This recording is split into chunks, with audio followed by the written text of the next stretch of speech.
Hey everyone, welcome back. Is the UBS Mobile Banking taking forever to load every time you open it, just spinning and spinning even when your internet is fine? Here are 3 iPhone fixes that speed it up immediately. First, go to your settings, then toggle the airplane mode on. Wait 15 seconds and then toggle it back off. This completely resets your iPhone's network connection from scratch and forces UBS to start a fresh connection to its banking servers. This alone fixes the slow loading issues most of the time.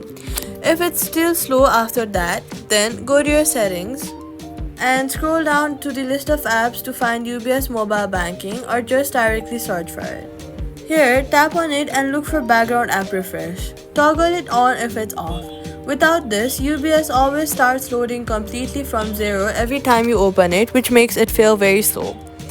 Also, in the settings, go back and then go to General, then go to iPhone Storage and check the storage bar at the top. If the storage is nearly full, banking apps slow down dramatically.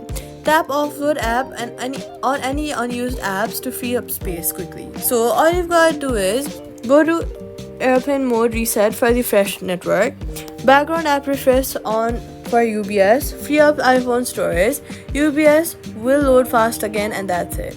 Subscribe for more banking fixes.